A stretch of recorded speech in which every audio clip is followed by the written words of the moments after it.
पण मग न्याय व्यवस्थेमधलं जे नेमकं सामाजिक कार्य आहे, ते नेमकं कसं असतं? त्याच्यामध्ये स्पेसिफिकली सुरुवात पोलीस स्टेशनपासून होते, की छोटासा वादविवाद होतो किंवा मारामारी, भांडण होतं. तर ह्या सगळ्यांचं पहिलं पोलीस स्टेशनमध्ये नोंद होते. आता या सगळ्या संदर्भामध्ये हा जे तुम्ही आता सांगितलं, ह्याच्यामध्ये नेमका तुमचे कार्यकर्ते काय काम करतात? स्पेशली जे युवा बंदी आहेत 18 ते 25 वयोगटामधले, की ज्यांच्यामध्ये मतपरिवर्तन होऊ शकतं किंवा चुकून आलेलं आहे. असे जे हे नव्याने आलेली जे लोकं आहेत, त्यांच्याबरोबर आम्ही जास्त फोकस करून काम करतो. भविष्यात गुन्हेगारी रोखण्यासाठी शाळांमध्ये मूल्याधारित शिक्षणामध्ये बदल किंवा नव्या गोष्टी ॲड कराव्या असं तुम्हाला वाटतं का? ॲक्च्युली नवीन काही करायची गरज नाही. आपल्याला लहानपणापासून ज्या गोष्टी सगळ्या शिकवल्या गेल्या आहेत, तर त्या तंतोतंत घरी आल्यानंतर पाळल्या जातात का? त्याचा विचार आपण केला पाहिजे. नमस्कार. आपलं स्वागत आहे गप्पांच्या गावात या पॉडकास्टमध्ये. आज आपण बोलणार आहोत एका अत्यंत संवेदनशील पण तितकाच महत्त्वाच्या विषयावर. गुन्हेगारांचे पुनर्वसन आणि त्यामध्ये टाटा सामाजिक विज्ञान संस्थाच्या प्रयास प्रकल्पाची. गुन्हा झाल्यानंतर फक्त शिक्षा पुरेची आहे का? की त्या व्यक्तीला पुन्हा समाजात सन्मानाने जगण्याची संधी देणंही तितकंच गरजेचं आहे? याच प्रश्नांची उत्तरे शोधण्यासाठी आज आपल्यासोबत आहेत विकास कदम सर. चला तर मग सुरू करूया आजचा अर्थपूर्ण आणि विचार प्रवर्तक संवाद. नमस्कार सर. तुमचं चप्पांच्या गावात खूप मनापासून स्वागत करते. सर, प्रयास ही संस्था नेमकं काम कसं करते? त्याची व्याप्ती आणि स्वरूप काय आहे? ओके. प्रयास टाटा सामाजिक विज्ञान संस्थेचा एक प्रकल्प आहे. आम्ही न्यायव्यवस्थेमधले जे विविध अंग आहेत, ज्याच्यामध्ये पोलीस स्टेशन, कोर्ट आणि कारागृह या वेगवेगळ्या विभागांमध्ये जे लोकं येतात, स्पेसिफिकली जे विक्टिम्स आणि ऑफेंडर्स. त्या ऑफेंडर्सना एक पुन्हा संधी मिळाली पाहिजे. त्यांना समाजामध्ये सन्मानाने जगता यावं, या दृष्टीने दिलेली ती संधी आहे. तर त्या दृष्टीने आम्ही हे काम सुरू केलेलं आहे. 1990 साली प्रयासची स्थापना झाली आणि 90 सालापासून आम्ही अविरतपणे या क्षेत्रात काम करतोय. त्याच्यामध्ये आता महाराष्ट्रभर या कामाचं व्याप्ती वाढवत चाललेलो आहोत. सुरुवातीला फक्त मुंबईमध्ये फोकस करून काम करत होतो.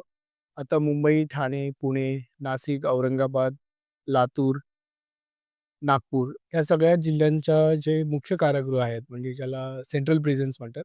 सेंट्रल प्रिझनमध्ये मेल आणि फिमेल सेक्शनमध्ये प्रयासचं काम चालतं आणि तिथे आमचे सोशल वर्कर्स रेग्युलरली जातात. तिथल्या बंदींना भेटतात.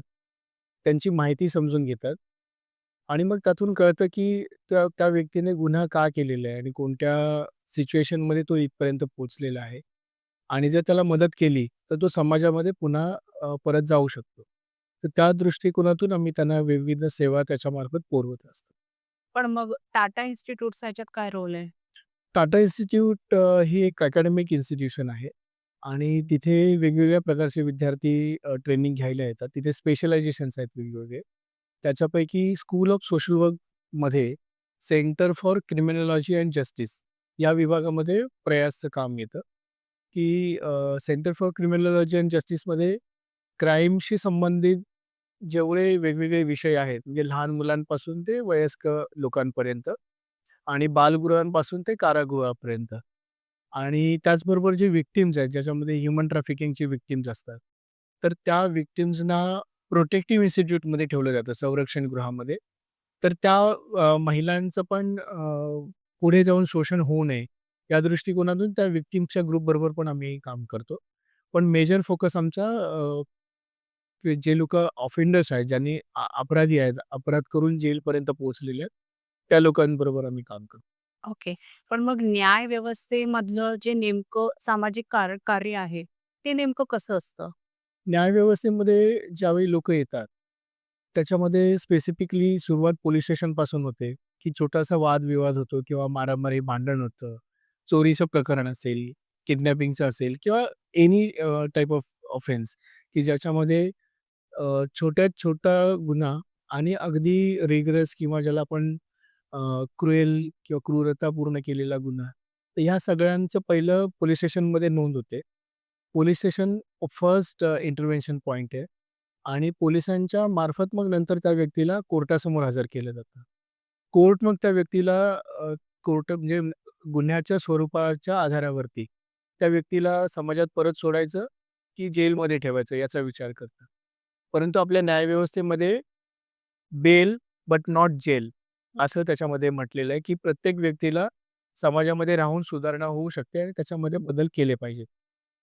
परंतु काही हार्डन क्रिमिनल्स किंवा ज्यांना आपण हॅबिच्युअल किंवा सराईत जे लोकं आहेत, तर त्यांच्यासाठी सिस्टम खूपच स्ट्रिक्ट आहे आणि मग त्या लोकांना जेलमध्ये काही दिवस राहावं लागतं. तर त्या कालावधीमध्ये त्या व्यक्तींच्या मनपरिवर्तनासाठी किंवा त्यांना एक सजग नागरिक किंवा लॉ अबायडिंग त्याला आपण म्हणतो सिटिझन, अशा प्रकारे जर त्याला पुन्हा बाहेर आणायचं असेल, तर त्याच्याबरोबर त्याच्यामध्ये प्रक्रिया झाली पाहिजे. ओके. सर्वसाधारणपणे आपण लोकं काय म्हणतात, की जेल म्हणजे एक मोठं स्कूल आहे आणि त्याच्यामध्ये लोकं अजून हार्डन किंवा ट्रेन्ड क्रिमिनल बनून बाहेर पडतात. थोड्याफार प्रमाणामध्ये त्याच्यामध्ये तथ्य पण आहे. परंतु तेच अंतिम सत्य नाहीये. जेलमध्ये काय होतं, की सराईत गुन्हेगारांबरोबर हे नवीन येणारी लोकं असतात, त्यांचा संपर्क होतो आणि मग त्याच्यातून विचारांची, माहितीची देवाण होते किंवा एखादा जो युवा बंदी असेल, तर त्याला समजा काहीच पर्याय नसेल, परिवाराकडून सपोर्ट नसेल किंवा समाजातून इतर काही सहकार्य मिळत नसेल, तर अंतिम पर्याय म्हणून मग तो त्या सराईत गुन्हेगाराची मदत घेतो. सराईत गुन्हेगारांच्या टोळ्या असतात किंवा त्यांचे जे लोकं बाहेर पण असतात, तर हा त्यांना सांगतो, की मी तुझा दंड भरेन किंवा तर छोटी-मोठी जामिनाची रक्कम असेल, तर मी तुझं कॅश बेल भरेन. मग तू आमच्याकडे ये, तुझी आम्ही सगळी व्यवस्था करू. अशा प्रकारे मग त्याच्यामधून ती रिक्रुटमेंट सुरू होते. पण हे जे सर्कल आहे, की एखाद्या व्यक्तीने छोटासाच गुन्हा केला असेल आणि काही अपरिय मुळे त्याला जेलमध्ये जावं लागलं. त्याचा जामीन झाला नाही किंवा समाजाने किंवा परिवाराने त्याची जबाबदारी स्वीकारली नाही. तर अशा परिस्थितीमध्ये ज्यावेळी तो जेलमध्ये जातो, तर त्या अपरिहार्यतेमुळे त्याला त्या व्यक्तीचा सपोर्ट घ्यावा लागतो आणि मग तो त्याच्या एक प्रकारे ऑब्लिगेशन खाली, उपकाराच्या ओझ्याखाली तो राहतो आणि मग त्याच्यासाठी तो बाहेर काही येऊन करायला तयार होतो. असं एक त्याची नकारात्मक ही पूर्ण सिच्युएशन आहे. परंतु हे जे एक विशेष सर्कल आहे, तर ते ब्रेक करण्याचं काम प्रयास जेलमध्ये जाऊन करतात. मग आता या सगळ्या संदर्भामध्ये हा जे तुम्ही आता सांगितलं ह्याच्यामध्ये नेमका तुमचे कार्यकर्ते काय काम करतात? आमचे कार्यकर्ते जेलमध्ये जातात. जेलमध्ये त्या बंदींच्या बरोबर आम्ही बसतो बॅरॅकमध्ये स्पेसिफिकली. आमचं काम स्पेशली जे युवा बंदी आहेत 18 ते 25 वयोगटामधले फ्रेश बंदी, की ज्यांच्यामध्ये मतपरिवर्तन होऊ शकतं किंवा त्याच्यामध्ये सुधारण्याचा एक चान्स आहे. फर्स्ट टाईमर्स आहेत किंवा चुकून आलेलं आहे. असे जे हे नव्याने आलेली जे लोकं आहेत त्यांच्याबरोबर आम्ही जास्त फोकस करून काम करतो, की त्यांनी हार्डन क्रिमिनल्सच्या बरोबर त्यांनी मिक्स होऊ नये आणि वेळीच त्यांच्यामध्ये इंटरव्हेन्शन होऊन त्यांना परत आपण समाजामध्ये परत आणू शकतो. या दृष्टिकोनातून मग आम्ही त्यांना समुपदेशन करतो. त्यांची माहिती घेऊन समजून घेतो, की ह्याने गुन्हा का केलेला आहे. याचा अर्थ आम्ही जज करत नाही, की ह्याने गुन्हा केलाय की नाही केलाय. जजमेंटसाठी कोर्ट आहे. पूर्ण पोलीस यंत्रणा आहे, की ते साक्षी पुरावे सादर करून तो त्यांनी गुन्हा केलाय की नाही केलाय ते सिद्ध होईल. परंतु आपल्या अंडरस्टँडिंगसाठी किंवा या व्यक्तीची इन्व्हॉल्वमेंट त्या पूर्ण क्राईमच्या सिच्युएशनमध्ये कितपत आहे आणि जर त्याला बाहेर काढायचं असेल, तर आपल्याला काय-काय एफर्ट्स करावे लागणार आहेत. तर त्या दृष्टीनं आम्ही ती माहिती घेतो. आम्ही त्या पूर्ण प्रोसेसला समुपदेशन किंवा काउन्सिलिंग म्हणतो, की त्या काउन्सिलिंगच्या प्रोसेसमध्ये त्या समोरच्या व्यक्तीला पूर्ण माहिती बाहेर काढायला मदत करतो, की तू काय केलेस? त्याचा पश्चात्ताप तुला होतोय का? किंवा 90% लोकं ज्यावेळी पहिल्यांदा आपल्याला भेटतात, तर ते म्हणतात, की मी काहीच केलेलं नाही. परंतु पोलिसांनीच मला जबरदस्ती अडकवलं. मी तर तिथे फिरत होतो किंवा माझ्या मित्राने काहीतरी गुन्हा केलाय. माझा काही संबंध नव्हता, पण त्याने माझं नाव घेतलं असेल म्हणून मला आत टाकलं. परंतु ज्यावेळी आपण पोलिसांनी बनवलेले रेकॉर्ड्स तपासतो, त्याच्यामध्ये आपल्याला माहिती कळते, की बुवा ह्याची दुरान्वयाने का होईना, पण काहीतरी इन्व्हॉल्वमेंट होती आणि म्हणून पोलिसांनी त्यांना अरेस्ट केलेलं आहे. खूप कमी प्रमाणात लोकं अशी आहेत, ज्याला आपण एक 10% म्हणू शकतो पूर्ण जेलच्या पॉप्युलेशनमध्ये, की जे इनोसंट आहेत, की ज्यांचा गुन्ह्याशी संबंध नव्हता किंवा गुन्हा केला नव्हता. परंतु मुंबई पोलीस कायद्यामध्ये अशी एक तरतूद आहे, की ज्याच्यामध्ये संध्याकाळी 6 नंतर म्हणजे सूर्यास्तानंतर आणि सूर्योदयापूर्वी सकाळी 6च्या अगोदर कोणीही व्यक्ती जर असा संशयितरित्या फिरताना दिसला किंवा त्याला पोलिसांनी हटकल्यावरती सहज सांगता नाही आलं, की बाबा मी इथे काय करतोय नेमकं? तर पोलिसांच्या मनात शंका येऊ शकते, की बाबा हा घरफोडी करण्याच्या उद्देशाने तर फिरत नाही ना किंवा काही इतर गुन्हा करण्याच्या उद्देशाने फिरत नाही ना.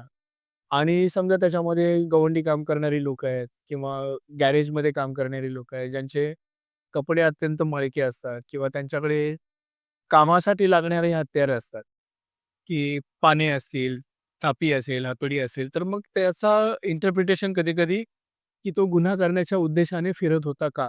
ह्यामुळे मग पोलीस त्यांना संशयित म्हणून ताब्यात घेतात. असे एक 5 ते 10% लोकं आपल्याला सापडतात. आणि मग त्यांचे बहुतांशी लोकं हे मायग्रंट्स असतात. मुंबईत त्यांचं जवळपास राहणारं कोणी नसतं किंवा ज्याचा ते रेफरन्स देऊ शकतील असं तो फक्त कॉन्ट्रॅक्टरच असो, ज्यांनी ह्याला कामाला ठेवलेलं असतं. हं. त्याने जर वेळीच रिस्पॉन्ड केलं तर ठीक, नाहीतर मग त्यांना मग सोशल वर्कर जाऊन त्यांना भेटतात, त्या त्या मालकांना आणि त्यांना समजावून सांगतात, की बाबा हा अशा परिस्थितीमध्ये सापडला होता, तर त्याचं दंड किंवा जामीन आहे ते भर. तर ह्या संशयित आरोपींना ठेवण्यासाठी साधारण 8 ते 15 दिवसाचा कालावधी असतो आणि दर 15 दिवसांनी त्यांना कोर्टासमोर हजर करणं अपेक्षित आहे. परंतु अ, न्यायालयाचा जर ताण बघितला, केस लोड बघितले, तर त्या केस लोडमध्ये दर 15 दिवसांनी त्याची पेशी होत नाही.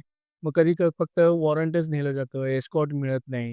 म्हणजे कारागृहातून न्यायालयापर्यंत घेऊन जाण्यासाठी जी पोलीस यंत्रणा लागते, ती उपलब्ध नसते तेवढ्या मोठ्या प्रमाणात. मग अशा वेळी त्याचा जेलमध्ये राहण्याचा कालावधी वाढत वाढत जातो जातं. आणि त्याचं टेन्शन वाढत जातं, की मी काहीच केलं नाही आणि मग मी इथे थांबून राहिलोय.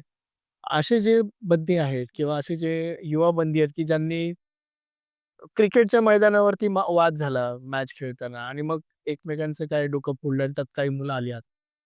तर अशा वेळी बऱ्याच अंशी प्रमाणामध्ये फॅमिली सपोर्ट करते, जामिनावरती घेऊन जाते. पण 1-2 टार्गेट मुलं त्याच्यात सापडतात, की ज्यांचं हॅबिच्युअल रेकॉर्ड होता किंवा वारंवार जेलमध्ये जात होते. मग ते जेल म्हणजे सॉरी पोलिस स्टेशनला जात होते. तर ते जेलमध्ये आता आले आहेत. हं. मग अशा वेळी त्यांच्या फॅमिलीला जाऊन समजावणं, की ह्याला मदत करण्याची गरज आहे. मग अशा वेळी काय असतं, की फॅमिली म्हणते, की आम्ही ह्याला खूप सांगतो, पण हा मित्रांच्या नादी हं. लागतो. ह्याचं काय नसतं, पण मग मित्रांसाठी भांडायला गेला. असं काही-काही सांगतात. मग त्याच्यामध्ये असं दिसतं, की पीअर प्रेशर जो आहे, मित्रांच्या माध्यमातून येणारा जो पीअर प्रेशर आहे, त्याच्यामुळे त्या प्रेशरमध्ये काही लोकं गुन्ह्यामध्ये जातात. तर ह्या सगळ्या प्रोसेसमध्ये आम्ही सोशल वर्कर त्यांना समजावून सांगतो. एकतर त्या व्यक्तीला समजवतो, जो जेलमध्ये आपल्याला सापडलेला आहे, की यातून बाहेर पडायचं असेल, तर तुला फॅमिलीला आणि सोशल वर्कर जो आहे प्रयासचा, त्याला जर तू कोऑपरेट करणार असशील, तर आपण तुला त्याच्यामध्ये पुढे बाहेर जाण्यासाठी मदत करू. याचा अर्थ सगळ्याच बंदींना जेलमधून फक्त सोडवणं, एवढं आमचं काम नाहीये. आमचं काम काय आहे, की तो व्यक्ती त्या गुन्हेगारी वातावरणातून बाहेर हां. पडला पाहिजे.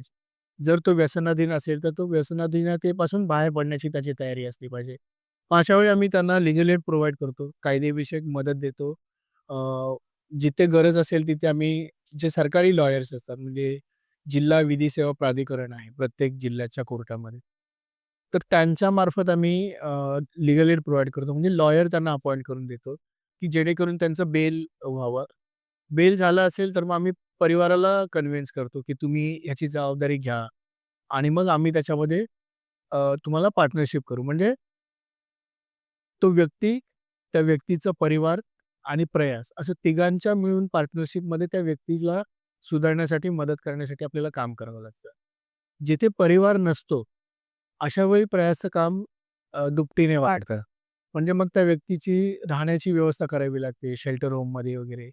त्याच्या ट्रेनिंगची, खाण्यापिण्याची सगळी व्यवस्था मग प्रयासला करावी लागते. आणि मग त्यातून आम्ही प्रयत्न करतो, की तो व्यक्ती पुन्हा वाममार्गाला जाऊ नये हं. किंवा जुन्या मित्रांना भेटू नये. व्यसनाधीनतेकडे जाऊ नये. कोर्टाच्या ज्या तारखा असतील, त्या तारखा त्यांनी वेळोवेळी अटेंड केल्या पाहिजेत. आणि जर त्या लोकल पोलिसाच्या संपर्कात आलाच, तर त्याने कॉन्फिडेंटली सांगितलं पाहिजे, की मी प्रयासच्या संपर्कात आहे. आता मी काही गुन्हा वगैरे करत नाहीये. तुम्हाला पाहिजे तर तुम्ही चौकशी करू शकता. तर अशा प्रकारे आपण पोलिसांच्या बरोबर पण नेटवर्किंग करतो. उद्देश हा आहे, की हा व्यक्ती जर तो एकटाच बाहेर राहिला, समजा ह्याची राहायची व्यवस्था झाली नाही आणि जर तो रस्त्यावरती राहिला, तर प्रॉब्लेम असा होऊ शकतो, की एकतर हा व्यक्ती दुसऱ्या कोणाचं तरी एक्सप्लॉयटेशन करू शकेल किंवा दुसरे काही लोक आहेत जे याच्या परिस्थितीचा गैरफायदा घेऊ शकतात. तर त्यामुळे ह्या दोन्ही परिस्थितीमुळे याची जी एक संवेदनशील परिस्थिती निर्माण झालेली आहे. त्याच्यामुळे आपण त्याला शेल्टर होममध्ये, नाईट शेल्टरमध्ये वगैरे अरेंजमेंट करतो आणि तिथे राहून मग तो ट्रेनिंगला जाईल. तिथे राहून तो परिवाराच्या बऱ्याचशा संपर्कात राहील. तिथे राहून तो पोलिसांच्या, कोर्टाच्या संपर्कात राहील. अशा प्रकारची व्यवस्था आम्ही करून देतो. पण मग या सगळ्यामध्ये तुम्हाला कारागृह प्रशासन मदत करतं का? हो. हां. कारागृह प्रशासन म्हणजे आता बघा 1990 सालापासून आम्ही हे काम करतोय. प्रिझन मॅन्युअल जे आहे, प्रिझन मॅन्युअल म्हणजे कारागृह कशाप्रकारे सांभाळायचं याचा एक पूर्ण नियम आहे, नियमावली आहे. तर त्या प्रिझन मॅन्युअलमध्ये जे शिक्षा लागलेले बंदी आहेत, जे अपराधी सिद्ध झालेले बंदी आहेत आणि जे शिक्षाधीन बंदी आहेत, त्याची पूर्ण जबाबदारी कारागृह प्रशासन स्वीकारतं आणि मग मुंबईसारखे जे जेल आहेत, जिथे अ, न्यायाधीन बंदी ज्याला आपण म्हणतो, अंडर ट्रायबचे प्रिझनर्स आहेत, त्यांची संख्या जास्त असल्यामुळे ओके. ज्या शिक्षाधीन बंदींना ते जिल्ह्यामधल्या दुसऱ्या कारागृहांमध्ये ते शिफ्ट करतात आणि तिकडे मग त्यांची सगळी व्यवस्था असते. तिकडे त्यांना प्रशिक्षण असतं, काम मिळतं, राहण्या-खाण्याची व्यवस्था असते, औषधोपचाराची व्यवस्था असते. संपूर्ण जबाबदारी कारागृह प्रशासन घेतं. परंतु जे न्यायाधीन बंदीचे आहेत, जे अंडर ट्रायल पॉप्युलेशन आहे, त्याच्यामध्ये अडचण अशी निर्माण होते, की हे न्यायालयाचे बंदी आहेत आणि आम्ही फक्त त्यांना सांभाळतो आहोत, की यांना 14 दिवस आम्हाला ठेवायचंय. 14व्या दिवशी न्यायालयात हजर करायचंय आणि मग हजर केल्यानंतर न्यायालय ठरवेल, की त्याला परत जेलमध्ये पाठवायचंय, की जामीन झाला असेल तर जामिनावर सोडणं वगैरे ती प्रक्रिया बघेल. त्याच्यामुळे हे टेम्पररी बंदी आहेत आणि कायद्यानुसार त्यांना कामाला ठेवता येत नाही. अशा अडचणीमध्ये द्विधा परिस्थितीमुळे कारागृह प्रशासन यांची पूर्ण जबाबदारी अशा पद्धतीने घेत नाही. कारागृहाची जबाबदारी हीच आहे, की फक्त त्याला खाऊ-पिऊ घालणं आणि त्याला संरक्षण देणं, की तो सुरक्षित राहिला पाहिजे आणि 14व्या दिवशी सॉरी न्यायालयामध्ये हजर त्याला आपण करू शकलो पाहिजे. तर ही एक प्रोसेस आहे. त्याच्यामध्ये मग आम्ही विचार केला, की मुंबईच्या जवळपासचे सगळे जेल आपण जर बघितले, तर मुंबई सेंट्रल जेल आहे, भायखळा जिल्हा कारागृह आहे, ठाणे सेंट्रल जेल आहे, कल्याण जिल्हा कारागृह आहे, तळोजाचं जेल आहे किंवा इतर सुद्धा ज्या मेजर सिटीज ज्याला आपण म्हणतो, मेट्रो सिटीज आता तर पुणे, नाशिक, बरोबर. नागपूर वगैरे, औरंगाबाद या सगळ्या जेलमध्ये जे पॉप्युलेशन दिसतं, तर ते अंडर ट्वेल्व पॉप्युलेशनचं प्रमाण जास्त आहे ओके. आणि जे कन्व्हिक्ट पॉप्युलेशन आहे ते कमी आहे. कमी म्हणजे अल्मोस्ट 20-25% कन्व्हिक्ट पॉप्युलेशन आहे आणि मेजॉरिटी पॉप्युलेशन अंडर ट्रायलचं आहे. ते याच कारणामुळे की त्यांची जी सुनावणी जी असते कोर्टासमोरची ती लेंदी प्रोसेस असते. म्हणजे अप अपेक्षित असं असतं की त्याने जामीन झाल्यानंतर तो लगेच सुटून जावा. परंतु परिवाराची परिस्थिती नसते. मग तो जेलमध्येच राहतो. जिथे नॉन बेलेबल ऑफेन्सेस आहेत, ज्याच्यामध्ये अ, सहजासहजी जामीन मिळत नाही. खूप स्ट्रगल केल्यानंतर त्याच्यात जामीन मिळतं किंवा कायदेशीर तरतुदींचं अभ्यास करून मग वकील जामीनपत्र सादर करतात. अशा ज्या किचकट केसेस आहेत, म्हणजे मर्डरच्या केसेस आहेत किंवा एक ज्या रिगरस रेपच्या वगैरे ज्या मॅटर्स आहेत, ज्याच्यामध्ये सहज जामीन मिळत नाही आणि आता तर ते साधारणपणे मारामारी झाली असेल आणि त्याच्यामध्ये जर रक्तस्राव वगैरे झाला असेल, तर अशा केसेसमध्ये सुद्धा आता जामीन मिळत नाही. म्हणजे अटेम्प्ट टू मर्डर म्हणून त्याच्यामध्ये धरलं जातं. सीरियस ऑफेन्स म्हणून होतं आणि मग याच्यामध्ये 3 वर्षापर्यंत त्यांना जामीनच मिळत नाही. किमान आताची परिस्थिती बघितली तर. मिनिमम 3 वर्ष आणि त्याच्यापेक्षा जास्त किती कालावधी लागेल ते पेंडन्सीवरती डिपेंड असतं. मग हे जे पेंडिंग ऑफेन्सेस मध्ये असलेली जी सगळी लोकं आहेत, तर त्यांना हाताला काहीच काम नाहीये. त्यांच्या काउन्सिलिंगसाठीची पूर्ण व्यवस्था नाहीये. इतर ॲक्टिव्हिटीजमध्ये त्यांना काही इन्व्हॉल्व करायचं असेल, तर बऱ्याचशा जेलमध्ये आता सकाळच्या वेळी योगाचे क्लासेस चालवले जातात, प्रार्थना वगैरे असते. पण त्याच्यानंतरच्या कालावधीमध्ये सगळ्या जेलमध्ये सगळे कार्यक्रम नाहीयेत, ज्याच्यामध्ये ते स्किल्सवरती काम करतील किंवा त्यांच्या एज्युकेशनवरती काम करतील. हे अंडर ट्वेल्व पॉप्युलेशनसाठी उपलब्ध नाहीये. मग प्रयासने ह्या गोष्टी घेऊन एक्सपेरिमेंट करायची सुरुवात केली मुंबईपासून आणि मग आता आपण एक साधारण 8 जेल्समध्ये महाराष्ट्राच्या हे पूर्ण मध्ये काम सुरू केलं, की ज्याच्यामध्ये भले तो अंडर ट्रायल आहे, शॉर्ट टर्मवर आहे, तरी पण आम्ही त्याला एज्युकेशन बरोबर जोडायचा प्रयत्न करतो. ज्या ओपन युनिव्हर्सिटीज आहेत, तर त्या ओपन युनिव्हर्सिटीमध्ये त्यांचं ॲडमिशन करतो आणि मग ते जेलमध्ये बसून अभ्यास करून परीक्षा द्यायची तयारी करतात. तशाच प्रकारे जे शॉर्ट टर्म कोर्सेस आहेत, स्किल ट्रेनिंग्स आहेत, तर त्या स्किल ट्रेनिंगवरती आपण फोकस करतो, की त्या व्यक्तीचं जर स्किल वाढलं, तर तो ज्यावेळी जेलमधून बाहेर पडेल, त्यावेळी बाहेर पडल्यानंतर त्याच्या हातात एक डॉक्युमेंट असेल, जे स्किलचं डॉक्युमेंट आहे. आतापर्यंत त्याची जी सगळी फाईल आहे, ती क्राईमची रिलेटेड असलेल्या डॉक्युमेंट्सची आहे. पण ज्यावेळी तो जेलमधून बाहेर पडेल, तर त्यावेळी तो त्याचं एज्युकेशनचं सर्टिफिकेट, ट्रेनिंगचं सर्टिफिकेट असं घेऊन जो बाहेर पडेल आणि बाहेर पडल्यानंतर लगेच त्याला कोणी इमिजिएट जॉब देणार नाहीये. तर त्याच्यासाठी सुद्धा आम्ही काही अरेंजमेंट केली आहे. न्याय व्यवस्थेत काम करताना कोणत्या आव्हानांना सामोरं जावं लागतं आणि यावर तुम्ही मात कशी करता? बरं. ॲक्चुअली प्रयासचं जे सगळं काम आहे, ते आम्ही टाटा इन्स्टिट्यूटचा प्रकल्प असल्यामुळे आम्हाला बऱ्याच अंशी सहकार्य मिळतं. पण स्वयंसेवी संस्था किंवा एन-जी-ओजना न्यायव्यवस्थेमध्ये पार्टनर म्हणून घेण्याची आत्तापर्यंत तशी प्रथा नव्हती. परंतु न्यायव्यवस्थेमध्ये काम करत असताना प्रयासने हे एस्टॅब्लिश करायचा प्रयत्न केला, की कोणतीही एक एजन्सी एकट्याने काम करून ह्याच्यामधले प्रश्न सुटणार नाही. म्हणजे कोणत्याही एका व्यक्तीचं समाजामध्ये पुन्हा पुनर्वसन करणं, हे प्रयासचं सुद्धा एकट्याचं काम नाही. नाही. म्हणजे न्यायव्यवस्था फक्त न्याय देईल, पोलीस यंत्रणा त्याच्यावरती टॅब ठेवायचा प्रयत्न करेल. पण त्या व्यक्तीच्या स्वतंत्रपणे सुधारण्याची जी प्रक्रिया आहे, त्याच्यामध्ये फक्त दम देऊन किंवा घाबरवून ते सुटणारं नाहीये. तर त्याला त्यातून आतून तयार करणं, त्याचबरोबर त्याच्या हाताला कौशल्य मिळणं, हाताला रोजगार मिळणं आणि तो त्याचं जे डोकं आहे, तर ते शांत असणं फार गरजेचं आहे. त्याच्यामुळे त्याला काउन्सिलिंग असली पाहिजे. तर ह्या सगळ्या ज्या गोष्टी आहेत, तर त्याच्यासाठी आव्हानं अशा प्रकारची आहेत, की अ, सामाजिक संस्थांना, न्यायव्यवस्थेमधल्या जे वेगवेगळे यंत्रणा आहेत, त्याच्यामध्ये स्पेसिफिक असं स्थान नाहीये. म्हणजे हं. कायदेशीर अधिष्ठान नाहीये. त्याच्यामध्ये प्रत्येक वेळी आपल्याला त्या यंत्रणेची परवानगी घेऊन तिथे इंटरव्हेन्शन करावं लागतं. फॉर एक्झाम्पल कारागृहामध्ये काम करायला आता आम्हाला 36 वर्ष झाली. ह्या 36 वर्षामध्ये आम्हाला दर 3 वर्षांनी आय-जी प्रिझन ऑफिसर्स असतात. तर त्यांना जाऊन विनंती करावी लागते, की आणि जुनं केलेलं काम आहे त्याचं प्रेझेंटेशन करावं लागतं आणि ते केल्यानंतर कन्विन्स होऊन ते आता आपल्याला परवानगी देतात. पण हे दर 3 वर्षांनी दर करतात. 3 वर्षांनी एवढे आपल्याला वर्ष रिन्यू काम करत. करून सुद्धा रिन्यू करावं लागतं. हं. कारण कायदेशीर तरतूद नाहीये ना, की एन-जी-ओला आपण अपॉइंट करू शकतो. तर त्याच्यामुळे जे इन्स्पेक्टर जनरल ऑफ जे असतात म्हणजे कारागृह महानिरीक्षक, त्यांच्या परवानगीने आपण तिथे काम करतो.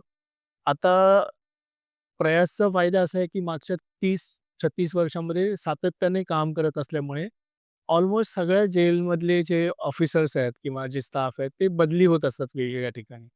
त्याच्यामुळे जवळपास सगळे ऑफिसर्स प्रयासला व्यवस्थितपने ओळखतात. ओळखतात.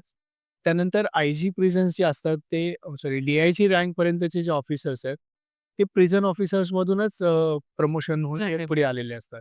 त्याच्यामुळे त्यांना प्रयासची चांगली माहिती असते.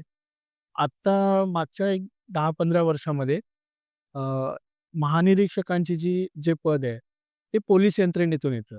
त्याच्यापूर्वी कारागृह प्रशासन पूर्णपणे वेगळं होतं आणि पोलीस यंत्रणा पूर्णपणे वेगळी होती. म्हणजे त्यांचं डिपार्टमेंट, होम डिपार्टमेंट जे गृह खातं जे आहे एक जरी असलं, तरी हे 2 वेगवेगळे प्रशासन होते. परंतु मग पोलिसांच्या मार्फत काही लॉबिंग केल्यामुळे अ, असं ठरवण्यात आलं, की कारागृहसुद्धा पोलिसांच्या कक्षेमध्ये असायला पाहिजेत.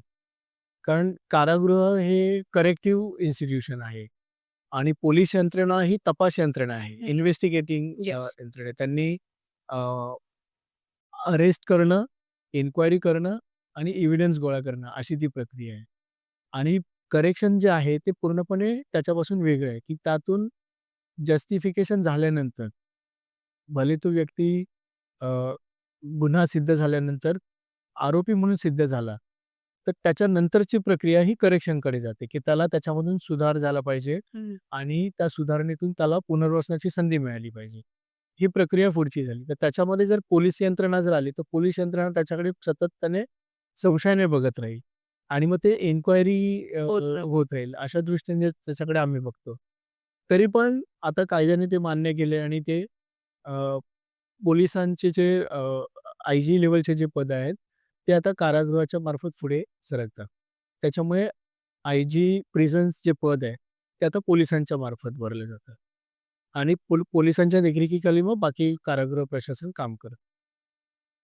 तर याच्यामुळे परमिशन घेत राहणं, हं. हे एक थोडं कर्तव्याचं अवघड आहे. अवघड काम आहे. हं. ते मोठं चॅलेंज आहे, की म्हणजे प्रत्येक वेळी म्हणजे कायद्यात ती तशी तरतूद तोच झाली ना. पाहिजे, चालेल. की पुनर्वसन हा पण प्रत्येक व्यक्तीचा अधिकार आहे आणि पुनर्वसन करण्यासाठी लागणारी यंत्रणा, हं. मग त्याच्यासाठी लागणारी मॅनपॉवर, त्याच्यासाठी लागणारे समुपदेशक, ट्रीटमेंट देणारी लोकं, हे सगळे त्याच्यामध्ये यायला पाहिजे. जे आत्ताच्या कायद्यामध्ये त्याची तरतूद नाहीये. तर ते असायला पाहिजे. त्याचप्रमाणे पोलिस स्टेशन लेव्हलवरती ज्यावेळी पोलीस एखाद्या आरोपीला पकडून आणतात, तर त्याचे 2 भाग पोलिसांना हाताळावे लागतात. एक जो कंप्लेंट देणारा तक्रारदार आहे तो आणि ज्याच्या विरुद्ध तक्रार आहे तो आरोपी. ह्या दोघांच्या विरुद्ध त्यांना दोघांच्या बरोबर त्यांना काम करावं लागतं. मग अशा वेळी तिथे सामाजिक कार्यकर्ता जो ट्रेन्ड सोशल वर्कर आहे करेक्शनमध्ये काम केलेलं, त्याची अपॉइंटमेंट तिथे असणं गरजेचं आहे, की ती जी सिच्युएशन घडलेली आहे ती कोणत्या परिस्थितीमध्ये निर्माण झाली आणि त्याच्यामध्ये पोलीस यंत्रणा आणि न्याय यंत्रणा वापरण्याची गरज आहे का? त्या व्यक्तीला जेलमध्ये डांबण्याचीच गरज आहे का? इथपर्यंत त्याचा विचार झाला पाहिजे आणि त्याच्यामधून काहीतरी तत्काळ त्या लेव्हलवरती काहीतरी सोल्युशन काढण्याची गरज आहे. मग त्या दृष्टीने पोलिसांनी आता काही गोष्टी मान्य केल्यात. हं. ते सुद्धा तात्विकदृष्ट्या. हं. त्याची सुद्धा कायद्यामध्ये तशी तरतूद. तरतूद नाही, की वैवाहिक विषयांमध्ये ज्यावेळी वाद निर्माण होतात, कौटुंबिक कलह निर्माण होतो, तर अशा वेळी समुपदेशकाची निवड. पदं तिथे केली जाते. ती सुद्धा आता कॉन्ट्रॅक्ट पद्धतीने त्यांनी केलेली आहे. काही प्रोजेक्ट्स समुपदेशक म्हणून काम करतात पोलीस स्टेशनवरती. मग ते मीटिंग्स करतात, समेट घडवून आणतात. तशाच पद्धतीने जी लहान मुलं आहेत आणि त्यांना ज्यावेळी ते हरवतात किंवा सापडून येतात, रस्त्यावरती बेवारसपणे फिरत असतात. मग ह्या मुलांसाठी पण वेगळ्या पद्धतीने काम करायचं गरज आहे. कारण वर्दी बघितली तर मुलं घाबरतात, पळून जातात किंवा ट्रॉमॅटाईज होतात. तर अशा वेळी जर एक साध्या वेशातला जर एक सामाजिक कार्यकर्ता तिथे असेल आणि ह्या सगळ्या संवेदना असलेला जो व्यक्ती जर तिथे असेल, तर तो ती परिस्थिती नाजूकपणे हाताळू शकतो आणि त्या व्यक्तीला धीर देऊ शकतो बरोबर. आणि त्याला योग्य मार्गदर्शन करून योग्य संस्थेपर्यंत घेऊन जाऊ शकतो. येस. तर त्याच्यासाठी याची गरज आहे. त्यानंतर जे अ, मानसिक आजारी लोकं असतात, त्यांच्या केसेस पोलिस स्टेशनपर्यंत येतात. एकतर तो म्हणजे न्यूसन्स म्हणून येतात, की याच्यामुळे पूर्ण कायदा व्यवस्थेचा किंवा शांततेचा भंग होतोय म्हणून तुम्ही ह्याला हं. घेऊन जा वगैरे. हं. पण पोलिस स्टेशन ही त्याची जागा नाहीये बरोबर. किंवा जेल ही त्याची जागा नाहीये. त्याला मानसोपचार गरज आहे. तिकडे नेलं पाहिजे. तर हे समजावून सांगणाऱ्या व्यक्ती तिथे असायला पाहिजे. म्हणून सोशल वर्करची तिथे गरज आहे. गरज. किंवा जे आता अ, आता आपण बघतो हल्ली अफेअर्समधून बरीच कपल्स पोलिस स्टेशनपर्यंत पोहोचतात. बऱ्याचदा गैरसमज असतात, मिसकम्युनिकेशन झालेलं असतं किंवा अ, घरी जो एक जातीचा पगडा असतो, धर्माचा पगडा असतो, तर त्याच्यामुळे त्याचं मिसइंटरप्रिटेशन झालेलं असतं. आणि मग वयाच्या कॅटेगरीमध्ये जर बघितले तर तो मुलगा जर मोठा असेल आणि मुलगी लहान असेल, तर मग जो पोक्सोच्या कायद्याअंतर्गत कारवाई होते. ज्या अतिशय मायनर मुली आहेत, त्याच्यामध्ये होणारे जे गुन्हे आहेत, ते गुन्हेच आहेत. परंतु ज्यावेळी संगनमताने 2 गोष्ट. युवक-युवती सोबत येतात, तर त्याच्यामध्ये वेगळ्या पद्धतीने त्याच्याकडे हाताळण्याची गरज आहे. तर अशा ठिकाणी सोशल वर्कर्सची गरज आहे. तर काही गोष्टी पोलिसांनी सोशल वर्करला यायला एंट्री दिलेली आहे. परंतु जिथे खरंच गुन्हा घडतोय, समजा एखादा व्यक्ती चोरीच्या गुन्ह्यात तिथपर्यंत आला, तर ते पोलिसांची पद्धत आहे त्या पद्धतीनेच ते इन्व्हेस्टिगेशन करतील. परंतु एक सोशल वर्कच्या दृष्टिकोनातून, की त्या व्यक्तीचं जे आर्थिक, सामाजिक, सायकॉलॉजिकल जी सगळी त्याच्यातून. परिस्थिती आहे, त्याच्या त्याच्या दृष्टिकोनातून त्या व्यक्तीने हे पाऊल का उचललं? याचा जर एनालिसिस करायची वेळ आली, तर मग तिथे तशा प्रकारची तज्ञ व्यक्तीची गरज आहे. आणि काही केसेसमध्ये तशा तज्ञ व्यक्तींच्या मार्फत काम करण्याची गरज आहे. पण पोलिसांना असं वाटतं, की हे माझं ज्युरिस्डिक्शन आहे. न्यायालयाला वाटतं, की हे आमचं ज्युरिस्डिक्शन आहे. याच्यामध्ये तुम्ही सिव्हिल सोसायटी येऊन काय करणार? है ना? जेल म्हटलं तर जेलचं एक ज्युरिस्डिक्शन ते तर पक्कंच आहे. म्हणजे 4 भिंतीच्या आड आपल्याला काय चाललंय ते कळत नाही. परंतु अशा परिस्थितीमध्ये सोशल वर्कर असायला पाहिजे ह्या दृष्टिकोनातून प्रयासने सातत्याने ह्या सगळ्या यंत्रणांबरोबर सातत्याने काम केलं. हं. त्यांना कन्व्हिन्स करायचा प्रयत्न केला आणि काही ठिकाणी आता सोशल वर्कर्स काम करतायत. येस. आता संपूर्ण परिस्थितीमध्ये फक्त प्रयासच एकटं काम करून चालणार नाही किंवा स्वयंसेवी संस्थेने काम करून चालणार चालणार नाही. नाही.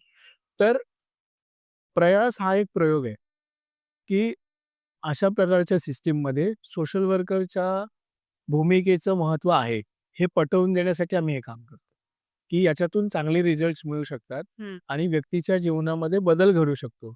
आणि जो यंत्रणेवरती ताण आहे आपण म्हणतो, की इतकी पेंडन्सी आहे किंवा पोलिस स्टेशन लेव्हलवरती बोलतो, की इतक्या लाख लोकांच्या मागे इतके हजारच पोलीस आहेत. पोलिस आहेत. तर अशा प्रकारची जी सगळी एनालिसिस आहे, त्याच्यामध्ये आपण वेगळ्या प्रकारचं एनालिसिस मांडणी करू शकतो. तर त्याच्यासाठी हे गरजेचं आहे आणि आम्ही हे दाखवून द्यायचा प्रयत्न करतोय, की जर सिस्टममध्ये एक सोशल वर्कर किंवा सोशल वर्करची टीम जर वेगवेगळ्या ठिकाणी आली, तर त्याच्यातून फरक पडू शकतो. हं. येस. पण मग तुम्ही तुमच्या आतापर्यंतच्या कामामध्ये तुम्हाला आढळलेलं असं काही एखादं उदाहरण किंवा तुम्ही केस सांगू शकता का? की तुम्ही केलेल्या काउन्सिलिंग आणि वसनातनं तो व्यक्ती बाहेर येऊन छान नॉर्मल आपण जगतो तसं आयुष्य जगतोय असं काही? अशी बरीच उदाहरणं आहेत आपल्याकडे, हं. की काय आहे, की त्या व्यक्तीला हे समजावून सांगणं, की तुझ्यासाठी पर्यायी मार्ग आहेत हं. आणि वेगळ्या पद्धतीने जर तू समाजाबरोबर वागलास, तर समाजाला काय हौस नाहीये, की तुला जेलमध्ये डांबण्याची. तर ते ती पाऊल उचलणं आणि त्या दृष्टिकोनातून कामकाज होणं, हे फार गरजेचं आहे. आता आमच्याकडे काही लोकं अशी आहेत, की ज्यांनी जे पूर्वी आमच्याबरोबर क्लायंट म्हणून आहे, म्हणजे आम्ही ज्यांच्याबरोबर काम करतो, ज्याला लोकं लाभार्थी असं म्हणतात, त्यांना आम्ही क्लायंट्स म्हणतो, की हे जे सगळे क्लायंट्स आहेत त्यांना जेलमध्ये आम्ही काउन्सिलिंग करतो. जेलमधून त्यांचा जो एक ठराविक कालावधी आहे, केस संपेपर्यंत. केस आयदर तो जामिनावर बाहेर सुटेल किंवा केस संपवून बाहेर सुटेल. त्याच्यात तो निर्दोष सुटेल किंवा शिक्षा लागून सुटेल. तर तो सुटून आमच्याकडे आल्यानंतर आम्ही त्याच्यासाठी वेगवेगळ्या ज्या सेवा आता सांगितल्या, की त्याला पहिल्यांदा शेल्टर होमची व्यवस्था बघतो. जर घर नसेल, तर त्याला रस्त्यावर ठेवत नाही. आम्ही शेल्टरमध्ये ठेवतो. शेल्टरमध्ये ठेवल्यानंतर त्याच्या सुरुवातीच्या कालावधीमध्ये खूप इमर्जन्सीज असतात, की कारागृहात राहिल्यामुळे काही आजार त्याच्यामध्ये बळावतात किंवा काही आजार असतात, की जो कारागृहात राहिल्यामुळे ते दुर्लक्षित झाले होते. आता बाहेर आल्यानंतर ते परत तोंड वर काढतायत. तर अशा वेळी जे मेडिकल इमर्जन्सीज आहेत, त्या आम्ही टॅकल करतो. ज्या लोकांमध्ये आपल्याला हिस्ट्रीमध्ये दिसतंय, की मानसिक आजाराचे सिम्प्टम्स होते, तर त्याच्यामध्ये आपण त्या सिम्प्टम्सवरती काम करतो.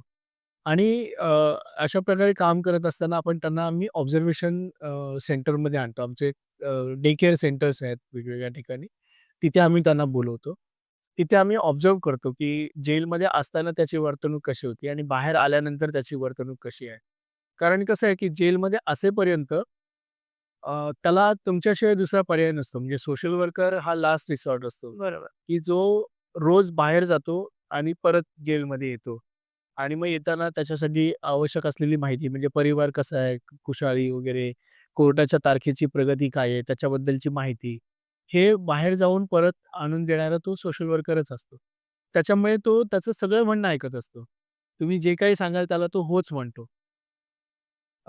जेलला जे 3 गेट असतात महत्त्वाचे, ते जे तिसरा जो गेट असतो त्याला लाल गेट म्हणतात.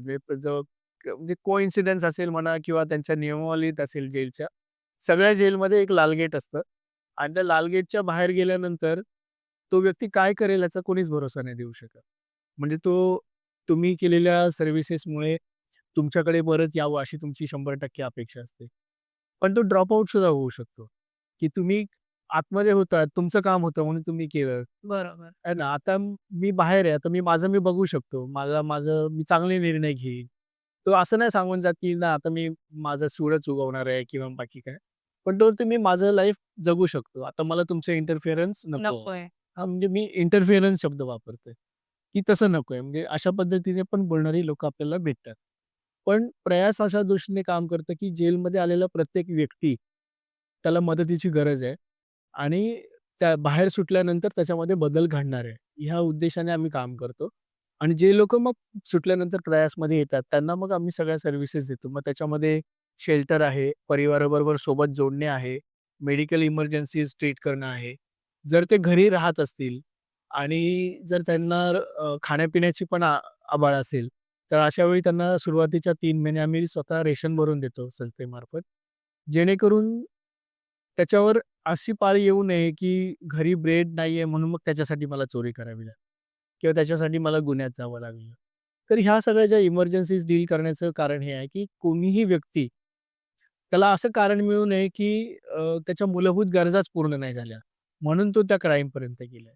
तर सुरुवातीला मूलभूत गरजांवर भर देणं, त्यानंतर त्याचं एज्युकेशन आणि ट्रेनिंग आणि मग ट्रेनिंग करत असताना जर त्याला स्टायपेंडची गरज असेल, की म्हणजे परिवारामध्ये तो जर डिपेंडंट असेल, की आता मग घरच्यांना असं वाटायला नको, की 4 लोकं आम्ही सुखाने जगत होतो, आता हा आणखीन परत आला त्रास द्यायला. तर तो लायबिलिटी होऊ नये परिवारावरती.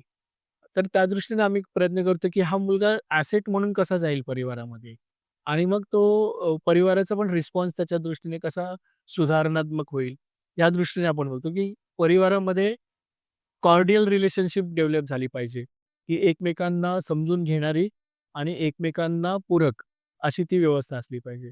मग कधी-कधी परिवाराला पण आपल्याला समुपदेशन करावं लागतं आणि मग मी मगाशी सांगितलं ना, की 3 लोकांची पार्टनरशिप, की क्लायंट, प्रयास आणि ते परिवार. मग परिवारामध्ये तो राहिला तर त्याचं सुपरव्हिजन ऑटोमॅटिक होतं, की परिवार आम्हाला अपडेट देतं, की हा किती वाजता उठतो, किती वाजता घरी रात्री परत येतो. आणि मग कुठल्या मित्रांबरोबर जातो. मग इत्थंभूत माहिती आपल्याला मिळते. मग त्याच्यासाठी आपल्याला प्रयासला इतर सोर्सेसवरती अवलंबून राहावं लागत नाही. मग तो एक मोठा भाग आपण समजू आणि प्रयासचं स्ट्राँग बिलीव्ह आहे, की प्रत्येक परिस्थितीमध्ये प्रत्येक व्यक्तीला परिवारच चांगला सपोर्टिव्ह रोल प्ले करणार आहे. जिथे परिवारामध्ये जे नातेसंबंध दृढ आहेत, चांगले आहेत, मजबूत आहेत, तिथे हे प्रमाण कमी-कमी होताना दिसतं. म्हणजे गुन्हेगारी जाण्याचं किंवा गुन्ह्यात गेला असेल, तर रिपीट होण्याचं प्रमाण पण कमी होतं. तर त्यामुळे परिवाराला सपोर्ट करणं, परिवाराला स्ट्राँग करणं आणि त्याच्यामुळे मग परिवार ऑटोमॅटिक त्या व्यक्तीची जबाबदारी घ्यायला सुरुवात करते. तुम्ही अ, कारागृहात जाऊन या गुन्हेगारांशी थेट संवाद साधतच असता कारण तुमचं ते काम आहे. आत्तापर्यंतच्या एवढ्या वर्षाच्या कामात तुम्हाला काय जाणवलं? म्हणजे गुन्हेगार हा गुन्हेगार बनतो त्याला कुठली गोष्ट कारणीभूत आहे? बरोबर, चांगला प्रश्न आहे. मी हा प्रश्न यासाठी विचारते, की प्रिव्हेंटिव्ह पोलिसिंग नावाची जी गोष्ट असते, बरोबर. तीही वाढण्याची गरज आहे असं तुम्हाला वाटत नाही का? म्हणजे या अनुषंगाने मला तुमचं उत्तर हवंय, की गुन्हेगार घडत असताना तो पिढीजात गुन्हेगार नसतो. त्याला काहीतरी कारणं असतात. तुम्हाला काय म्हणायचं याच्यावर? साहजिक आहे म्हणजे जसं तुम्ही म्हणताय, की कोणीही व्यक्ती जन्मतः गुन्हेगार नसतो आणि हे सर्वसिद्ध आहे. पण लोकांमध्ये टेंडन्सी असते, की मग की ह्या व्यक्तीची खूप म्हणजे परिवारामध्ये कोणी काय असं केलेलं आहे का? असे शोध घेणं सुरू होतं. हो.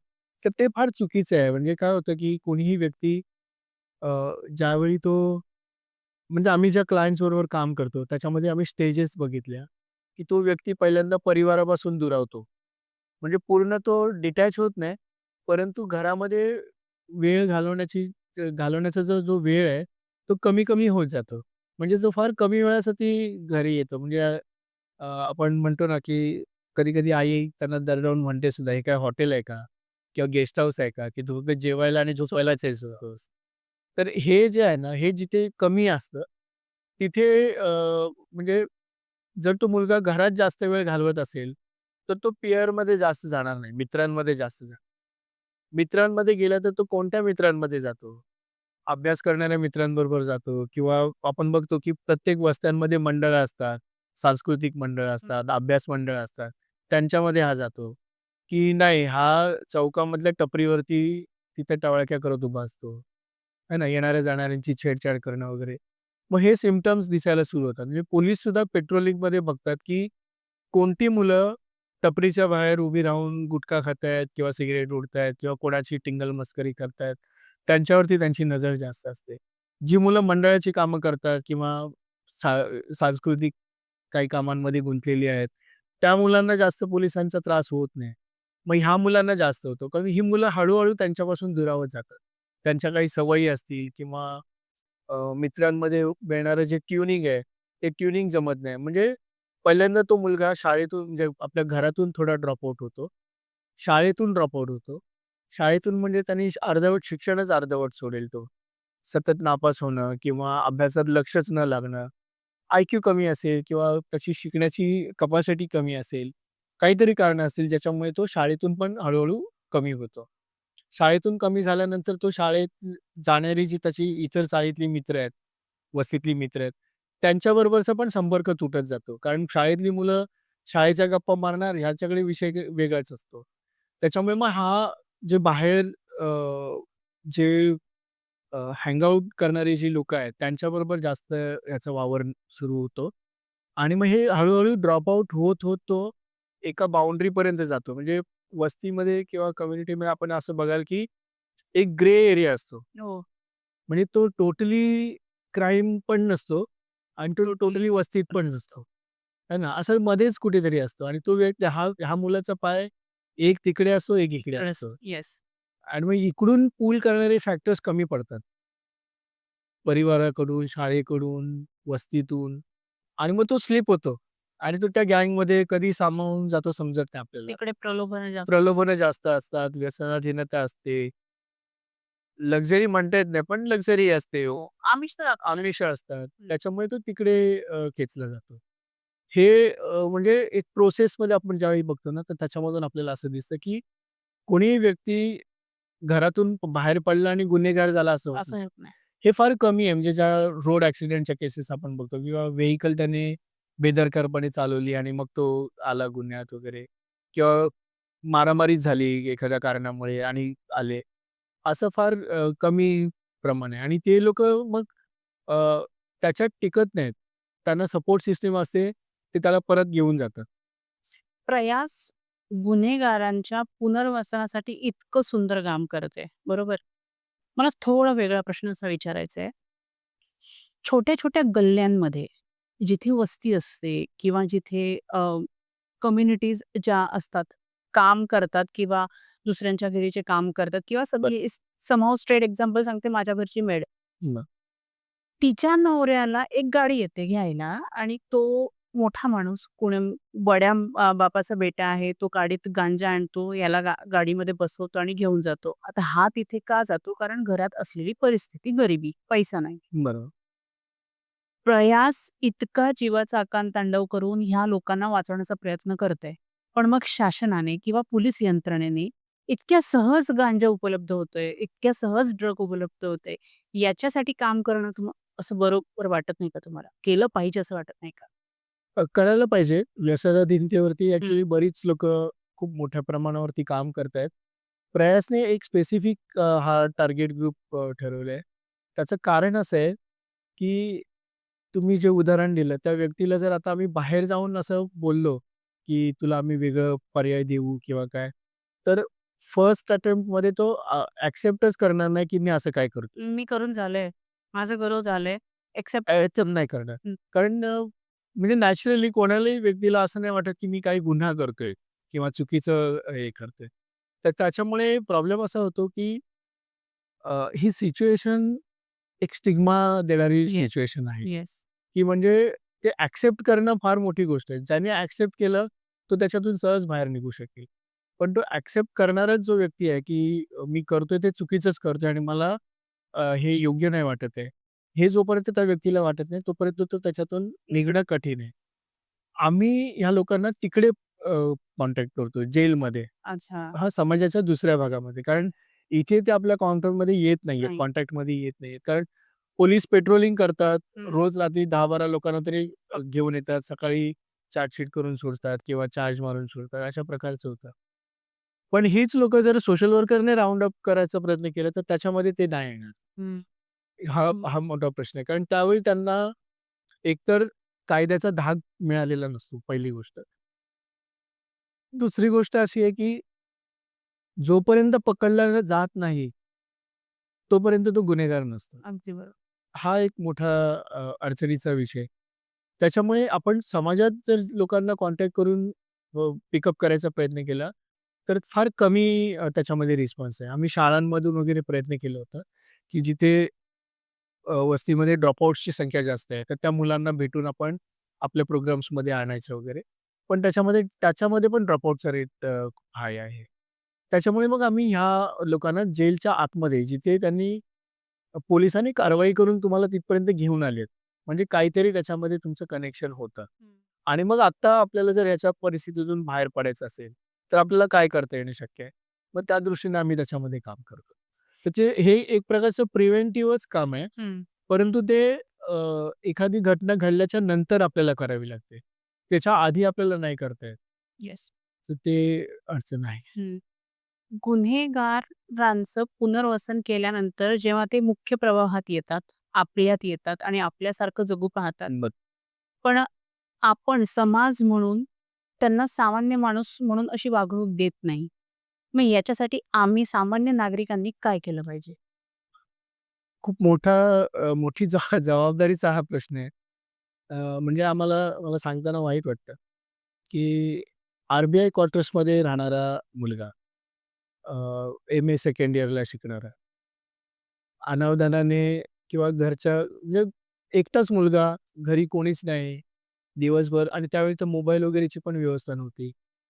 अ, व्यसनामध्ये गेला आणि त्या व्यसनाधीनतेमुळे त्याने फायनली म्हणजे घरच्यांनी कंटाळून त्याला सांगितलं, की "बाबा आता तू नको येऊस घरी." आणि मग तो बाहेर राहू लागला. आणि मग एका अटेम्प्टमध्ये तो जेलपर्यंत पोहोचला. आमच्या सोशल वर्करना भेटला. आणि त्या केसमध्ये आपल्याकडे अपराधी परिवीक्षा अधिनियम नावाचा एक कायदा आहे, 1958 चा. त्याच्यामध्ये फर्स्ट टाईम ऑफेंडरला एक संधी दिली जाते, की तू पुन्हा गुन्हा करू नकोस, तुला समाजात परत राहता येईल असं. तर त्या अपराधी परिवीक्षा अधिनियमाचा लाभ त्या मुलाला मिळाला. तर आमच्या सोशल वर्करने आणि प्रोबेशन ऑफिसर असतात. त्या प्रोबेशन ऑफिसरने मिळून कोर्टाला कन्विन्स केलं, की ह्या व्यक्तीचं अशा-अशा प्रकारचं बॅकग्राऊंड आहे आणि त्याला आपण चांगली मदत करू शकतो. तो मुलगा बाहेर आला आणि बाहेर आल्यानंतर तो प्रायशः रेग्युलर संपर्कामध्ये होता. त्याने व्यसन सोडलेलं होतं. काम करत होता. आता आर-बी-आय क्वार्टर्समध्ये ऑफिसर रँकच्या फॅमिलीबरोबर राहणारा व्यक्ती आणि अचानक तो घरातून काही दिवस राहत नव्हता. त्याच्यामुळे परिवाराला किंवा आसपासच्या लोकांना माहिती झालं होतं, की बाबा हा अशा प्रकारे वागतो किंवा व्यसनाधीनता आहे वगैरे. त्याचं लग्न जमत नव्हतं आणि वयाच्या साधारण 38-40च्या दरम्यान त्याने सुसाईड अटेम्प्ट केलाय. शिट! म्हणजे समाज इतक्या सहजपणे त्या व्यक्तीला स्वीकारत नाही. ही एक अल्टिमेट गोष्ट आहे. आणि म्हणजे दुर्दैवाने असं म्हणावं लागतं, की म्हणजे की समाजामध्ये अशा व्यक्तींना स्वीकारण्याची गरज आहे आणि त्याच्यासाठी मानसिकता निर्माण करण्याची पण गरज आहे. म्हणजे तसं सोशल ड्रिंकिंग सगळेच करतात. म्हणजे आम्ही समर्थन करत नाही आहे या गोष्टींचं. परंतु जर एखादा व्यक्ती जेन्युइनली त्या परिस्थितीमधून स्वतःला बाहेर काढायचा प्रयत्न करत असेल, तर त्या व्यक्तीला संधी मिळाली पाहिजे. येस. अगदी बरोबर. जर पुनर्वसन प्रभावी असेल, तर गुन्हेगारी संपूर्णपणे नष्ट करता येईल का? चॅलेंजिंग प्रश्न आहे. कारण पुनर्वसन प्रक्रिया ही खूप किचकट प्रक्रिया आहे. त्याच्यामध्ये सुद्धा खूप ड्रॉपआउट रेट हाय आहे. म्हणजे आता मी जे तुम्हाला सांगतोय, की आम्ही असं सगळ्या सेवा पुरवतो. ह्या एवढ्या सर्व्हिसेस दिल्यानंतर सुद्धा प्रत्येक व्यक्ती त्या प्रोसेसमध्ये अखंडपणे राहील याची शाश्वती नसते. तो कोणत्या क्षणी, कोणत्या कारणामुळे स्लीप होईल माहीत नाही. कारण पुल आणि पुश फॅक्टर्स खूप याच्यामध्ये काम करत असतात.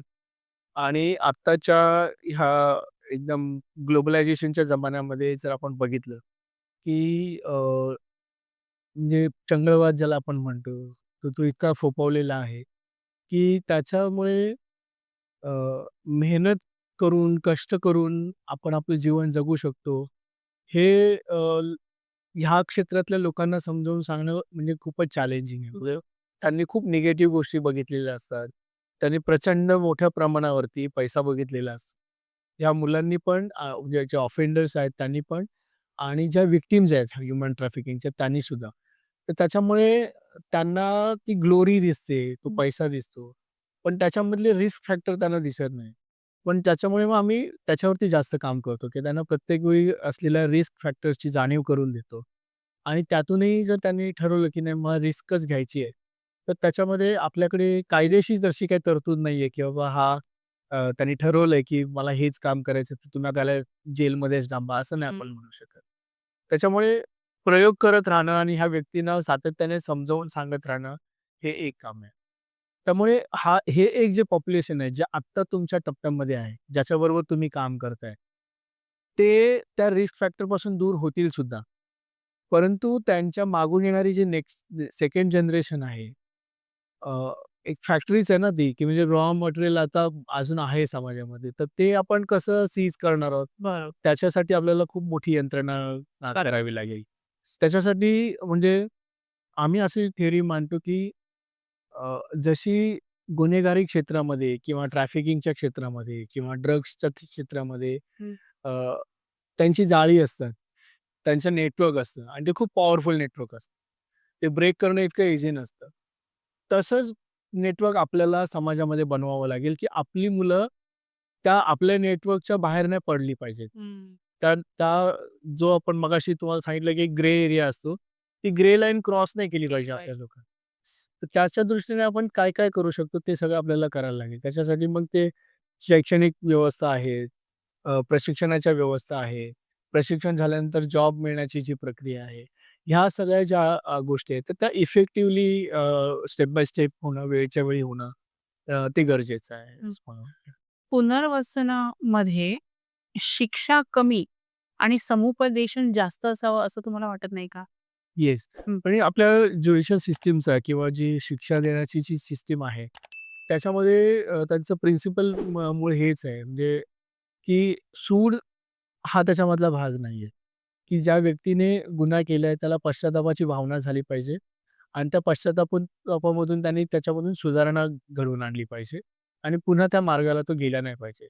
ह्या दृष्टीने ते सगळं अरेंजमेंट केलेली असते. परंतु ती राबवण्यासाठीची जी यंत्रणा आहे, जर आपण कारागृह प्रशासनावरती ही जर जबाबदारी फिक्स केली किंवा समजलो, तर कारागृह प्रशासनाकडे तेवढे रिसोर्सेस नाहीयेत. म्हणजे आज जर आपण बघितलं, तर कारागृहाच्या क्षमतेच्या जवळपास 3 ते 4 पट जास्त संख्या त्यांच्याकडे आहे कारागृहात. Yes, yes. त्याचबरोबर त्यांच्याकडे मॅनपॉवर पण लिमिटेड आहे. त्यांच्याकडे इन्फ्रास्ट्रक्चर कमी आहे. त्याच्यामुळे जे वन टू वन काम होणं गरजेचं आहे, की रेग्युलर काउन्सिलिंग झालं पाहिजे हं. किंवा जर त्याच्यामध्ये जे ट्रेनिंगचे जे भाग आहेत, त्यांना रोज काम मिळालं पाहिजे. तर ह्या सगळ्या ज्या गोष्टी आहेत, तर त्या तेवढ्या प्रमाणात असल्या पाहिजे. म्हणजे लोकसंख्येच्या प्रमाणात तेवढ्या सर्व्हिसेस पण उपलब्ध असल्या पाहिजेत. त्याच्यामुळे मग कोर्ट पण आता असं म्हणते ना, की बेलवरती बाहेर ठेवा आणि मग त्याच्यावरती आपण काम करू किंवा पर्सनल बॉन्ड असतो. वैयक्तिक जात-मुचलक्यावरती त्याला सोडण्यात येतं किंवा परिवाराच्या देखरेखीखाली त्याला रिलीज करण्यात येतं. त्याची कारणे हीच आहेत, की तो समाजामध्ये राहून समाजाचे नॉर्म्स पाळून त्याने सुधारणा त्याची झाली पाहिजे. येस. अ, तुमच्या मते न्याय म्हणजे शिक्षा की बदल घडण्याची नवी सुरुवात? काय सांगाल तुम्ही? जर ऑफेंडरच्या बाजूने जर विचार केला, हं. तर तुम्ही म्हणता त्याप्रमाणे न्याय म्हणजे बदल करण्यासाठीची होणारी नवीन सुरुवात. म्हणजे प्रत्येक व्यक्तीला एक नवीन लाईफ जगण्याची संधी मिळाली पाहिजे. आणि मग तो रिगरस क्राईममध्ये का असेना, तर एका विशिष्ट कालावधीनंतर त्याच्यामध्ये ते बदल करण्यासाठी शासनाने किंवा न्यायव्यवस्थेने तसे सिस्टम्स म्हणजे आपल्याकडे आहेत पण, की जे लाईफ प्रिझनर्स असतात, लाईफ सेंटेन्स जे भोगत असतात, तर त्यांना एक रिव्ह्यू कमिटी असते, सेंटेन्स रिव्ह्यू कमिटी ती मंत्रालय पातळीवरती असते. तर संपूर्ण महाराष्ट्रभरातल्या सगळ्या जेलमधून ते लोकांची यादी मागवतात, की ज्यांच्या कारागृहामधल्या शिक्षेमध्ये त्यांनी हं. 10 वर्ष पूर्ण केली, 14 वर्ष पूर्ण केली. अ, त्या त्यांनी केलेल्या क्राईमनुसार त्यांची शिक्षा फिक्स झालेली असते. पण साधारण 14 ते 18 वर्षामध्ये त्याचा रिव्ह्यू होतो आणि त्याने जे केलेलं काम असतं, कारागृहामध्ये त्याची वर्तणूक, त्यांनी केलेलं काम, त्याच्यामध्ये दिसलेले बदल, याच्या बेसिसवरती त्याची शिक्षा रिव्ह्यू होते आणि मग ती हायकोर्टकडे जाते ती फाईल आणि मग त्याच्यावरती शिक्कामोर्तब होतं. येस. तर अशी एक पद्धत आपल्याकडे उपलब्ध आहे. हं. परंतु ते करण्यासाठी जी लागणारी मॅनपॉवर आहे, ती वाढण्याची गरज आहे त्याच्यामध्ये. येस. अ, प्रयासची पुढची दिशा कुठली? पुढची दिशा या दृष्टिकोनातून आम्ही विचार करतोय, की प्रत्येक जेलमध्ये न्यायव्यवस्थेच्या प्रत्येक भागामध्ये म्हणजे कोर्टात असेल, पोलीस स्टेशनमध्ये प्रत्येक ठिकाणी सामाजिक कार्यकर्त्याची नियुक्ती झाली पाहिजे आणि शासनाने त्याची जबाबदारी घेतली पाहिजे. शासनाने न्यायव्यवस्थेमध्ये जसं न्याय देण्याचं काम केलेलं आहे, तसं पुनर्वसन प्रक्रियेमध्ये पुनर्वसनासाठी आणि समुपदेशनासाठी तेवढी मॅनपॉवरची अरेंजमेंट त्यांनी केली पाहिजे. तर त्या दृष्टीने धोरणात्मक बदल काय-काय करता येऊ शकतात. तर ते धोरणात्मक बदल करण्यासाठी आम्ही राज्य पातळीवरती आणि राष्ट्रीय पातळीवरती काम करतोय. समाज दुसरी संधी देण्यासाठी मागे का पडतो? तुम्हाला काय वाटतं? ह्याच्यामध्ये महत्त्वाचा भाग असा आहे, की जेल किंवा न्यायव्यवस्थेमधून ज्यावेळी तो व्यक्ती बाहेर येतो, तर त्यावेळी त्याला प्रत्येक पॉइंटवरती स्वतःला प्रूव्ह करायचं असतं. सिद्ध करून दाखवावं लागतं, की मी तसा नाहीये, मी ते नाही करत. पण त्याच्या हातून जर एखादी छोटी मायनर जरी गोष्ट घडली, तरी त्याच्यावरतीच ॲलिगेशन केलं जातं. एक्झाम्पल मी असं देईन, की पूर्वी आम्ही जे प्रायव्हेट सेक्टरमध्ये जॉब देणारी जी लोकं आहेत, लायन्स क्लबची लोकं आहेत किंवा रोटरी क्लबची लोकं आहेत, ज्यांचे छोटे-छोटे कारखाने वगैरे आहेत. तर त्यांना आम्ही विनंती करायचो, की आम्ही ज्या लोकांबरोबर काम करतोय, तर त्या मुलांना सुटल्यानंतर तुम्ही रोजगार द्या. तसं त्यांनी केलं पण. म्हणजे तो मालक जो असतो, तो कन्विन्स असतो, की ह्या व्यक्तीला संधी मिळाली पाहिजे आणि त्या दृष्टीने तो प्रयत्न पण करत असतो आणि त्या व्यक्तीला माहीत असतं, की मी कोणाला अपॉइंट करतोय. पण त्याची बॅकग्राऊंड ज्या व्यक्तीला तो अपॉइंट करतो, त्याची बॅकग्राऊंड जर त्याच्या कारखान्यातल्या इतर लोकांना समजली, तर ते इतर लोकांपैकी काही जण त्याच्या परिस्थितीचा गैरफायदा घेण्याचा प्रयत्न करतात. म्हणजे जर त्या कारखान्यात त्याच वेळी जर काही छोटीशी घटना घडली, तर त्याचा डायरेक्ट ब्लेम ह्या व्यक्तीकडे येतो. सुई ह्याच्याकडे दाखवली जाते, की आधी ह्याच्याकडे तपासून बघा असं. तर हे जे आहे ना, ह्याच्यात सुधारणा होण्याची गरज आहे, की म्हणजे जर एकदा एखादा व्यक्ती जेलमधून बाहेर पडल्यानंतर तो एकदम संत बनून बाहेर नाही येणार आहे. त्याचा जो टेम्परामेंट आहे, त्याची जी वर्तणूक आहे, त्याच्यामध्ये बदल करायला थोडा कालावधी लागणार आहे. म्हणजे आम्ही परिवाराला पण हेच सांगतो, की जो व्यक्ती जेलमध्ये 3 वर्ष राहिलाय किंवा 6 वर्ष राहिले 6 महिने राहिले तर त्याची संपूर्ण देहबोली बदलून जाते. त्याचं जे संपूर्ण दिनचर्या असते ती बदलून जाते. त्याचं घड्याळ जेलच्या घड्याळाप्रमाणे चालतं. अगदी बरोबर. आहे ना. त्यामुळे तो सकाळी 6 वाजता उठेल, 10 वाजता जेवेल, परत संध्याकाळी 6 वाजता त्याला जेवावं लागतं. मग रात्री परत जेवण-खाणं नसतं. त्यामुळे तो परत दुसऱ्या दिवशी सकाळी उठेल. मग उठल्यानंतर दिवसभरात तो करणार काय? तर तो त्याचा जो पूर्ण कालावधी असतो त्याच्यावरती आम्ही जेलच्या आतमध्ये पण काम करतो आणि बाहेर आल्यानंतर पण त्याच्यावरती आम्ही थोडे प्रयोग करतो, की समाजाचं जे टाईम टेबल आहे नवीन बाहेर आल्यानंतरचं, त्याच्याबरोबर त्याने कसं कोप केलं पाहिजे. तर तसं तो कोप करतो, तसंच त्याच्या परिवाराने आणि समाजाने पण कोप करण्याची गरज आहे आणि ते एवढा वेळ सगळ्या लोकांकडे नाहीये. त्याच्यामुळे सिद्ध त्याच व्यक्तीला करावं लागतं. तर त्याच्यामुळे तो वेळ त्याला देणं, तो जो एक काय बोलतात त्याला एक बफर टाईम आपण म्हणू, की तो आता समाजात परत आलाय, तर त्याला सेट व्हायला थोडा वेळ लागेल. तर तो वेळ आणि ती संधी देण्याची फार गरज आहे, असं मला वाटतं. भविष्यात गुन्हेगारी रोखण्यासाठी शाळांमध्ये मूल्याधारित शिक्षणामध्ये बदल किंवा नव्या गोष्टी ॲड कराव्या असं तुम्हाला वाटतं का? ॲक्चुअली नवीन काही करायची गरज नाही. आपल्याला लहानपणापासून ज्या गोष्टी सगळ्या शिकवल्या गेल्या आहेत, तर त्या तंतोतंत घरी आल्यानंतर पाळल्या जातात का? त्याचा विचार आपण केला पाहिजे. म्हणजे शाळेत आपल्याला प्रतिज्ञा दिली जाते, की सर्व माझे बंधू-भाऊ आहेत. परंतु मग घरी आल्यानंतर आपल्याला जाती वाटलं जातं. वर्गवारीमध्ये वाटलं जातं आणि मग शर्यतीत आपल्याला लोटलं जातं. लोटलं जातं. मग ती जी स्पर्धा आहे, मग ती स्पर्धा कॉम्पीट करण्यासाठी जो आपला मुलगा आहे किंवा आपण जे सर्वसामान्य लोक आहोत, हं. ते आपल्यासमोर टार्गेट सेट होतं आणि ते टार्गेट अचीव्ह करण्यासाठी आपण कोणाला पण पायदळी तुडवत आहे. तर ही जी मानसिकता आहे, ज्याच्यामध्ये क्रौर्य आहे, ती कमी होण्यासाठी जी समभावना आहे किंवा सद्भावना आहे, तर ती सद्भावना जर शाळेतून निर्माण झाली आहे, तर ती घरी पण पाळली गेली पाहिजे.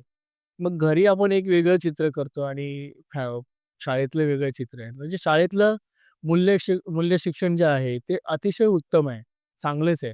फक्त घरी आल्यानंतर ते आचरणात कसं येईल त्याच्यावरती आपण फोकस करायला पालकांनी जास्त लक्ष लक्ष द्यायला द्यायला पाहिजे. पाहिजे. प्रयास हे इतकं छान काम करते, गुन्हेगार लोकांच्या पुनर्वसनासाठी काम करते. जेलमधून बाहेर येणारा प्रत्येक व्यक्ती हा वाईटच असतो, हा गैरसमज आपण सामान्य व्यक्ती म्हणून कुठेतरी मोडून काढायची गरज आहे. हे मी विधान करते कारण आपल्या याच पॉडकास्टमध्ये लॉकअप ते लेसन नावाचा एक पॉडकास्ट आहे, जिथे एक्स-आय-पी-एस ॲडव्होकेट रवींद्रनाथ पाटील जे 14 महिने जेलमध्ये जाऊन आलेत, शिक्षा त्यांची भोगून आलेत. त्यानंतर त्यांचं लाईफ कसं बदललं हाही पॉडकास्ट आहे. तुम्हाला तो पॉडकास्ट बघायचा असेल तर तुम्ही आपल्या चॅनलला तो पॉडकास्ट बघू शकता आणि मी डिस्क्रिप्शनमध्येही लिंक देते. हे उदाहरण सांगते कारण ते सर खरंच 14 महिने जेलमध्ये राहून आले आणि त्यांनी त्यानंतर त्यांचं रंग नावाचं एक पुस्तक लिहिलं. बदल होतो. उलट मला असं म्हणायचंय, की जेलमधून बाहेर आल्यानंतर तुम्हाला जगण्याची दुसरी संधी मिळते.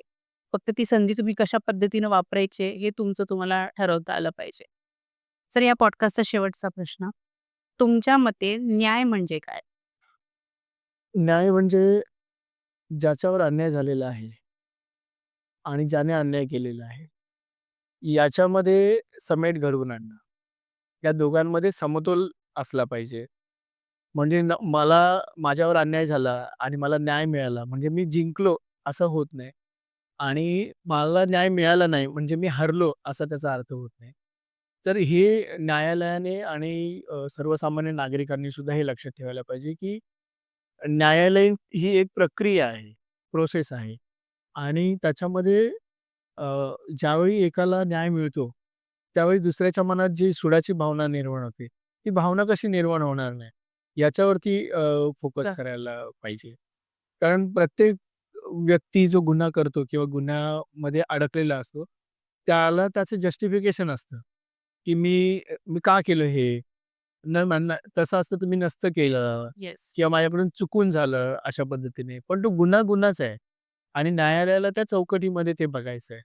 त्याच्यामुळे जर व्हॅल्यू बेस जर आपण विचार केला, तर त्याच्यामध्ये समतोल कसा आपल्याला राखता येईल, याच्या या दृष्टीने आपण प्रयत्न केला पाहिजे. तर तो न्याय होईल. Thank you so much sir. तुम्ही खूप छान माहिती सांगितली.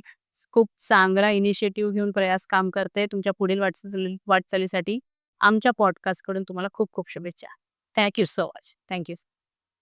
मित्रांनो, आजच्या चर्चेतून एक गोष्ट नक्की स्पष्ट झाली. गुन्हेगारांचे पुनर्वसन म्हणजे समाजाच्या सुरक्षिततेसाठी आणि मानवतेसाठी एक आवश्यक पाऊल आहे.